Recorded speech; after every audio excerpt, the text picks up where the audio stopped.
हम लोग जो कह रहे हैं और जो सामने वाला कह रहा है उसको आप जांच लीजिए।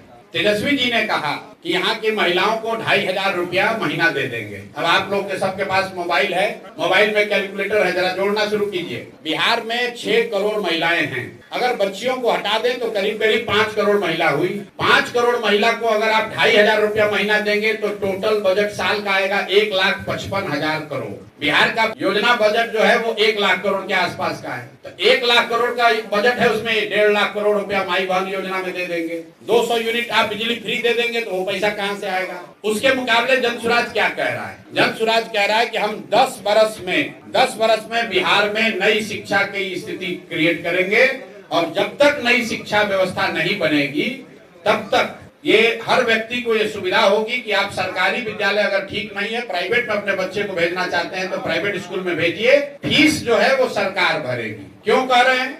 आप लोगों को लगता है कि सरकारी विद्यालय फ्री है। सरकारी विद्यालय फ्री नहीं है। सरकारी विद्यालय में बच्चों को पढ़ाने का खर्चा है 60,000 करोड़। तो हम लोग जो कह रहे हैं कि उन विद्यालयों में 60,000 करोड़ खर्चा करके अगर पढ़ाई नहीं हो रही है तो लोगों को ये अवसर दे दिया जाए कि आप तय करें कि आपका बच्चा सरकारी में पढ़ेगा कि प्राइवेट में, और अगर प्राइवेट में पढ़ेगा तो उसका फीस सरकार भरेगी। राइट टू एजुकेशन कानून में लिखा हुआ है कि अगर सरकारी स्कूल उपलब्ध नहीं है या वहां पढ़ाई नहीं हो रही है तो सरकार की ये जिम्मेवारी है कि प्राइवेट स्कूल में भी बच्चों को भेजा जाए।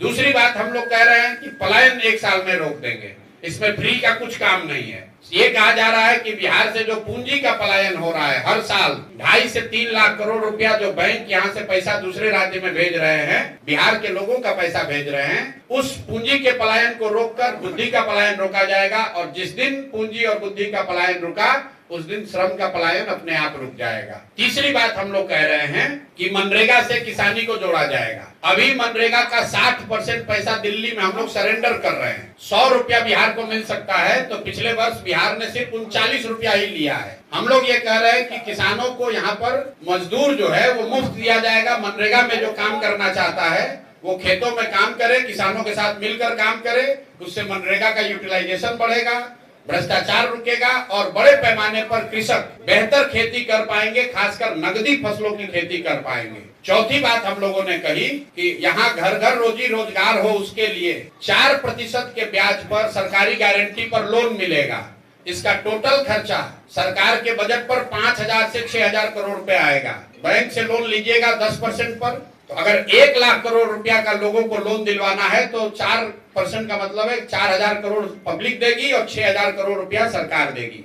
तो 6,000 करोड़ रुपया के बजट में प्रावधान से लोगों को 1 लाख करोड़ रुपए का ऋण एडिशनल मिलने लगेगा।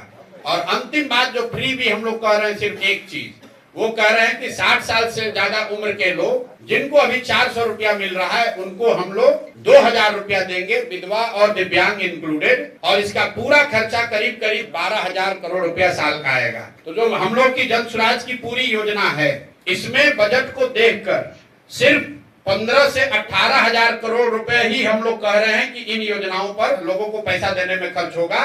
80,000 करोड़ जो पैसा है उसको हम लोग चाहते हैं कि यहाँ की व्यवस्था, इंफ्रास्ट्रक्चर और बेहतर बिहार को बेहतर बनाने में खर्च हो। ऐसा नहीं कि 1 लाख करोड़ का बजट है और हम वादा कर रहे हैं 3 लाख करोड़ का। 1 लाख करोड़ का अगर बजट उपलब्ध है, क्योंकि 3 लाख करोड़ का बजट है लेकिन सरकार के पास खर्च करने के लिए 1 लाख करोड़ रुपया ही उपलब्ध है, क्योंकि 2 लाख करोड़ रुपया तो इंटरेस्ट और सैलरी वगैरह में जाता है। तो 1 लाख करोड़ की बजट में हम लोग सिर्फ 15,000 करोड़ रुपए की बात कर रहे हैं। सामने से तेजस्वी जी क्या कर रहे हैं कि 1 लाख करोड़ का बजट है, 2 लाख करोड़ रुपया वो फ्री में दे देंगे। तो आप तय कर लीजिए, बिहार की जनता तय कर लीजिए कि कौन सोच समझ कर बोल रहा है और कौन बिना जाने समझे बोल रहा है।